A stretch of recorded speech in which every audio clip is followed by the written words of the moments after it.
Bon, ok, ça fait 3 fois que je recommence la vidéo. EEG anormal, on va regarder EEG, bon, le code EEG normal, on va regarder des EG normaux. Ok, je sais pas ce qui est arrivé, tout est bloqué. On recommence. Donc, qu'est-ce qu'on a besoin quand on lit des EG? Il faut premièrement regarder la fréquence, ok, l'amplitude, morphologie.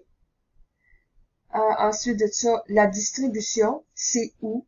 C'est-tu en avant, en arrière? Est-ce que c'est juste sur un côté, sur les deux côtés? Hein? Fait que la distribution, ça couvre pas mal de choses. Puis réactivité, si possible. Puis ici, on a quelques tracés, okay, dans le livre de John Hopkins. Là. Bon, on a une histoire de patient ici. Une femme de 43 ans qui a une histoire de memory impairment and episodes of disorientation for the past few years. A prior EEG showed intermittent left temporal slowing. OK? Donc, on a le rapport ici, là, c'est du normal posterior aphorism with blocking after eye opening. On va quand même regarder. La première chose à faire, bon, bon, je suis allée chercher mon petit crayon, là. OK, fait que on a l'âge de la patiente, on a son état de conscience, mais là, on peut voir ici, sûrement réveillée parce qu'elle a les yeux ouverts, hein, elle ouvre les yeux. Et puis, on va aller voir notre montage. Moi, là, quand j'ai commencé à lire des EG, là, je trouvais pas ça facile. C'est gauche, droite, le montage, c'est en avant, c'est en arrière. Il y a des zones partout. OK. Fait qu'on regarde le montage. C'est un montage antéro-postérieur. OK? Puis avec un temporal gauche qui débute, suivi d'un temporal droit, d'un parasagittal gauche et un parasagittal droite. OK? Donc, left temporal, left parasagittal, puis ici right parasagittal. Ici, on a nos électrodes vertex, nos EOG, OK, pour les mouvements oculaires, puis le EKG. OK? EKG est beau, elle n'a pas d'arythmie évidente. Ensuite, les électrooculogrammes, là, c'est juste pour monitorer les mouvements oculaires. À quoi ça sert, ça? Ben, ça sert à affirmer que ça ici, c'est pas du delta, que c'est du mouvement oculaire, parce que ça arrive en même temps que le mouvement des yeux. OK? Puis les ECG, ben, si jamais il y a des points qui arrivent à peu près aux secondes, là, puis qui suivent l'ECG, ben, c'est probablement des artefacts d'ECG. OK? Fait qu'on est rendu là. OK, là, je vais juste enlever une coupe de ligne. On va enlever une coupe de ligne. Bon, sur l'ordinateur, ça serait le fun qui fonctionne. Il n'y a pas l'air de fonctionner. OK, on part. Donc, rythme de fond. Les rythmes de fond. Rythme de fond, c'est le tracé du patient à l'état de repos au moment où ce que vous enregistrez. Si le patient est dans le coma, vous le recevez dans le coma, c'est son rythme de fond. OK? Si le patient, il dort tout le temps, hypersomnie, c'est son rythme de fond. Habituellement, les patients sont réveillés. Mais le rythme de fond, c'est ce que vous avez, c'est ce que vous enregistrez. Dans les photocopies de Villon, là, je me souviens pas exactement quelle page. Je pense que c'est dans les pages, j'ai mis les photocopies sur c'était là, 125, là, je vais aller voir. J'ai mon livre ici, là, dans le temps que je parle, là, je vais aller voir ça, là. Il explique bien, lui, le rythme de fond, c'est quoi, là. OK. Fait que là, on a notre montage. Pourquoi qu'il faut avoir le montage? Ben, montage référentiel puis montage bipolaire, là, il y a des différences hein, au niveau de l'amplitude. C'est que l'amplitude va apparaître plus grande dans un montage référentiel parce que, je vous laisse deviner, oui, vous l'avez, c'est parce que la référence est proche de 0. Puis dans un montage bipolaire, ben là, la référence est active. Hein, c'est toujours G1, G2. Là, je vais essayer de pas faire de me mélanger dans mes bêta puis mes alpha quand je parle. On regarde le tracé ici, on a de l'alpha en région postérieure. Puis quand on est à T5 ou 1, ici en hôpital, il y en a moins. Ben, il y en a moins. Il y a de l'alpha, mais il y a de basse amplitude. OK, il y a une raison à ça. Vous avez vu ça en introduction. Fait qu'allez voir dans vos notes. Puis, si vous en souvenez pas, je vais vous le dire à la fin du tracé. OK. Donc, ici, on a notre échelle. Comment on fait pour mesurer la fréquence? Notre première chose à mesurer, c'est la fréquence. Donc, 1 seconde, c'est ici. Moi, je me suis préparé un petit papier, là. Puis, je vais mesurer ma seconde. Je vais en mettre une là. Je vais en mettre une à droite ici. OK. Je vais en mettre une autre ici. J'ai du bêta ici. Puis ici, j'ai du bêta. Voilà. Voilà. Je vais en mettre là. OK? Là, je me suis préparé un papier, là, avec l'alpha, là, puis le bêta, là, les ondes, là, mesurez-les parce qu'ils sont belles. Tu sais, cassez pas la tête, là, d'aller chercher des ondes jusqu'on les voit à moitié, là. OK. Fait qu'on va commencer avec l'alpha, le rythme de alpha. Donc, on a un ici, là, 1, 2, 3, 4, 5, 6, 7, 8, 9. J'ai 9 ici, 9 ici, 1, 2, 3. Je vais mesurer la moitié parce qu'il n'est pas bien beau. Et 1, 2, 3, 4, 5. OK? Après 9, 10. 1, 2, 3, 4, 5, 6, 7, 8, 9, 10. 1, 2, 3, 4, 5, 6, 7, 8, 9. 1, 2, 3, 4, 5, 6, 7, 8, 9. À peu près. Ici, là, ça c'est du bêta. OK, donc, son rythme alpha, il est de 9,5 Hz à, on pourrait dire 9,10 aussi. En région postérieure, il est bilatéral, relativement symétrique. OK? Puis, d'amplitude. D'amplitude moyenne, d'amplitude basse amplitude ou haute amplitude. Ça, c'est basse amplitude. Regardez ici, là, vous avez dans le bas de la page, là, votre échelle de mesure. Hein? Cette hauteur-là, ici, là, c'est 75 microvolts. On sait que l'alpha, son amplitude moyenne, c'est 50 microvolts. Donc, ça ici, là, c'est, si on amène notre échelle, là, c'est à peu près 25 microvolts. Basse amplitude. OK? On est mieux d'utiliser des termes basse amplitude, moyenne, puis haute, que d'aller utiliser des chiffres, parce que un chiffre, tu sais, ici, vous avez peut-être 25, ici, vous avez peut-être 20, là, vous avez peut-être 10 microvolts. Fait que là, on se perd dans les chiffres, là. Basse, moyenne, haute. On a du bêta aussi, en région postérieure ici. Le bêta, on peut en avoir n'importe où. Habituellement, on en a plus en région antérieure. OK? Mais on peut en avoir n'importe où. Fait que donc, on va par nos rythmes de fond. Donc, le tracé ici, il est composé d'activités de rythme alpha, là, 9 Hz en région postérieure bilatérale symétrique, OK, d'amplitude basse, qui bloque à l'ouverture des yeux. On voit aussi, on trouve aussi du bêta, OK, de l'activité bêta. Je vais mesurer sa fréquence. Donc, je vais pas mesurer là, pendant une seconde. Je vais diviser ma seconde en deux. On peut la diviser en trois aussi. Là, j'ai divisé en deux, puis j'ai compté tout à l'heure, j'avais 9 ondes dans une demi-seconde, ce qui veut dire que dans une seconde, j'en ai 18. Donc, mon bêta est à 18 Hz. OK? Donc, le bêta, il est diffus. Hein? Il y en a un petit peu en arrière, il y en a un petit peu en avant. Donc, ça va pour ces activités. Est-ce qu'on voit du θ? Je vois pas de θ. Ici, peut-être, là, je vais aller mesurer ma seconde. Mais en temporel, peut-être ici, on va aller mesurer 1, 2, 3, 4, 5, 6, 7, 8. Non, on est encore dans l'alpha ici. Fait qu'on regarde sur la planche, est-ce qu'on voit du θ? Oh, il y aurait peut-être ça ici, là. Un petit peu, mais là, on n'ira pas couper les cheveux en quatre.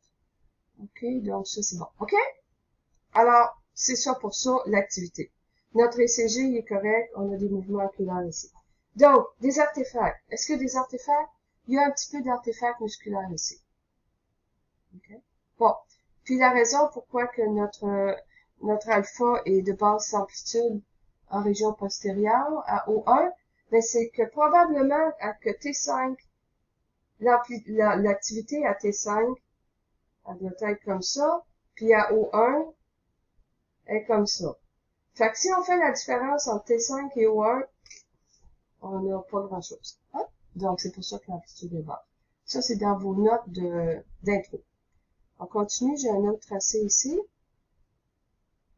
OK, notre tracé numéro 2, c'est un homme de 19 ans who has a history of near syncope episodes over the past month.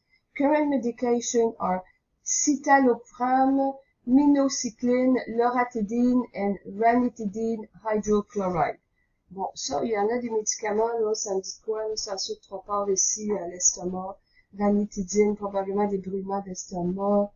Le minocycline, faudrait que je regarde, je sais pas c'est quoi. Citalopram, je connais pas, c'est des médicaments américains, là. Mais je ne pense pas que, peut-être des médicaments pour le cœur. Faudrait que je regarde. Mais ça, ici, je sais que c'est pour, les brûlements d'estomac parce que j'ai des patients qui ont déjà eu ça. Alors, ce tracé-là, c'est normal pattern, normal posterior alpha rhythm. OK? Encore là, fait qu'est-ce qu'on regarde? C'est les rythmes de fond, the background rhythm. OK? Ce qu'on a au départ, là. OK? Le rythme de fond, donc, c'est le background rhythm, c'est ce qu'on a dans les EG au moment où ce qu'on fait les EG. Montage, antéro-postérieur, left temporal, right temporal, left parasagittal, puis right parasagittal. OK? J'ai marqué déjà mes secondes ici, parce que j'ai mon échelle ici, là. J'ai mon échelle ici, là. OK? Donc, qu'est-ce qu'on a? Un homme de 19 ans, on s'attend à quoi? On s'attend à voir de l'alpha, de fréquence entre 8 et 13 Hz. On s'attend à voir un peu de bêta. On peut avoir un petit peu de theta. OK? Le theta, si je me souviens bien, là, on peut avoir ça chez les jeunes, surtout chez les jeunes hommes, là, je pense que ça va être accepté un petit peu, là, jusqu'à l'âge de 23, 24 ans à peu près. Ouais, mais de toute façon, faut pas qu'il y en ait trop. OK? C'est un tracé d'éveil, hein. On voit notre alpha qui est en région postérieure, donc on va aller mesurer sa fréquence. 1, 2, 3, 4, 5, 6, 7, 10, 11. 1, 2, 3, 4, 5, 6, 7, 8, 9, 10, 11. 1, 2, 3, 4, 5, 6, 7, 8, 9, 10. Ici, j'aurais pu en prendre du plus beau, je vais aller chercher ça. 1, 2, 3, 4, 5, 6, 7, 8, 9, 10, 11. Ici, tiens, je vais me trouver une autre seconde ici, là. C'est à peu près ça. 1, 2, 3, 4, 6, 7, 8, 9, 10, 11. Fait que son alpha, j'avais comme du 10 ici, du 11. C'est recommandé de pas arriver avec juste une fréquence, c'est du 11 ou c'est du 10. Parce que il y a toujours un petit, il peut avoir un petit différence, ok? Donc, selon le EEG primer là, de Spellman, c'est recommandé d'identifier l'alpha en disant, par exemple, 10,5, 11, 10, 11 Hz. OK? Donc, on va dire 10,5, 11 Hz en région postérieure, bilatérale, symétrique. Il est très bien développé. De haute amplitude, hein? Mon 75 microvolts, il est là.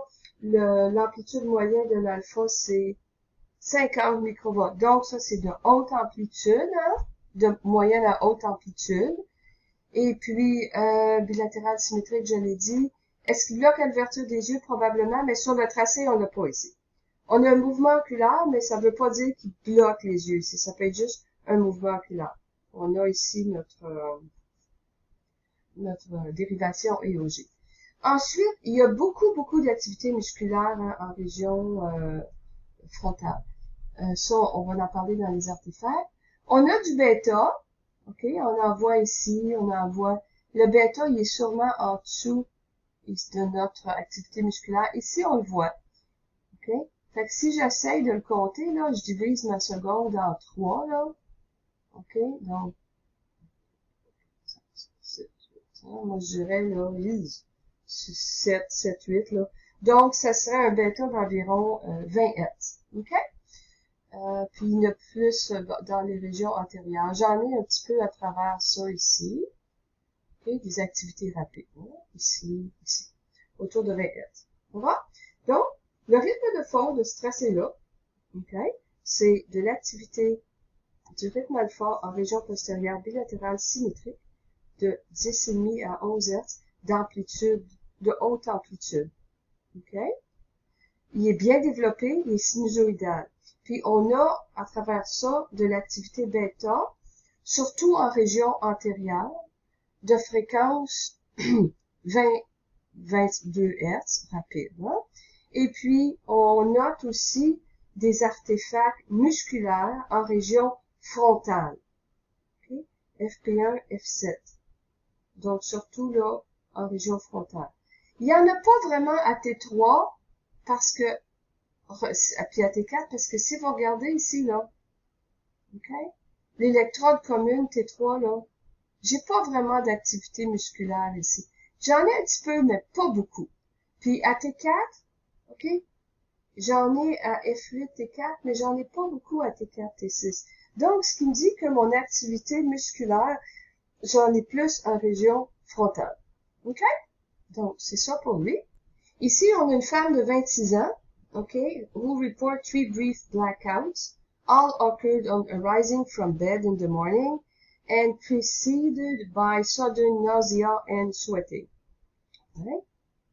Ce EEG-là, c'est pour nous montrer du beau bêta. Fait qu'on le voit ici, là, OK, hein, on voit notre bêta ici. Là. Il est partout, il est très beau. Bon, la patiente 26 ans, fait qu'on devrait avoir de l'alpha, OK, en région postérieure. Bon, il y en a ici, OK, il y en a ici. Bon, je vais aller mesurer la seconde. Si je l'avais déjà mesuré, celui-là, il était quand même, j'ai une seconde, c'est ici, puis ça finit ici. J'ai 1, 2, 3, 4, 5, 6, 7, 8, 9, 10. J'ai dit 17. Hein? Ma seconde commence là. Elle finit là. 1, 2, 3, 4, 5, 6, 7, 8, 9, 10. OK, donc du 9, 17. Il est bilatéral. OK? Symétrique. Ben là, il est pas, ben ici, il est plus beau, là. C'est mélangé avec du theta, hein, si on regarde ici, là. Donc, je passais un peu ascendant, probablement. OK, je vais mesurer son 1, 2, 3, 4, 5, 6, 7. Ah, fait qu'on a du 7 Hz. Donc, fait que ça, le rythme de fond, ce qu'on voit là-dedans, là. OK?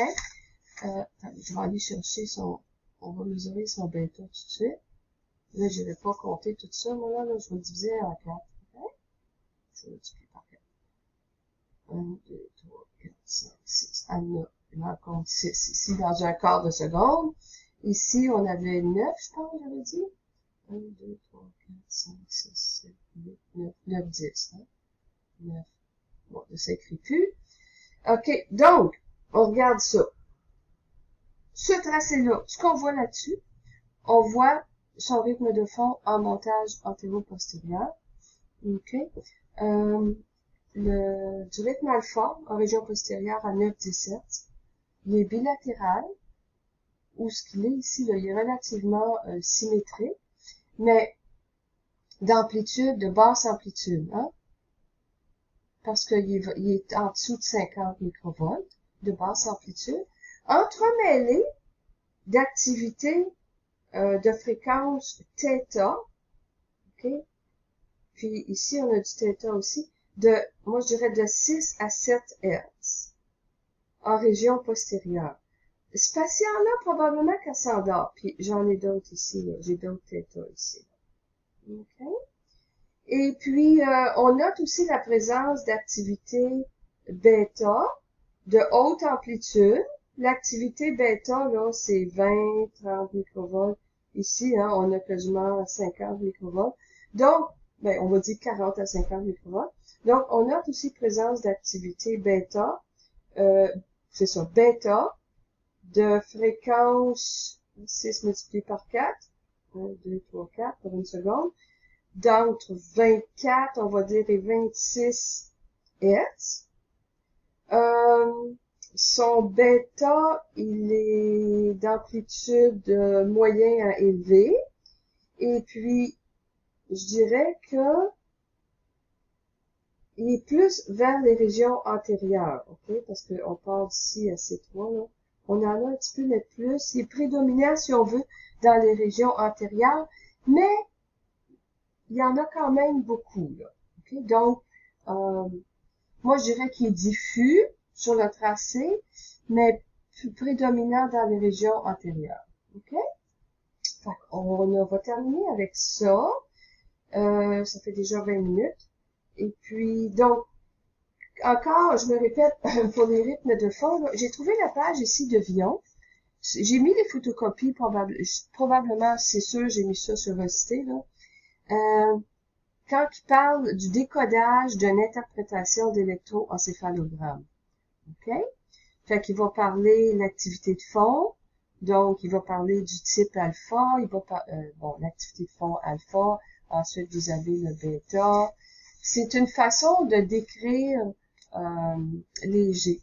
Puis c'est intéressant dans son livre là, de la page 131 à 135, OK?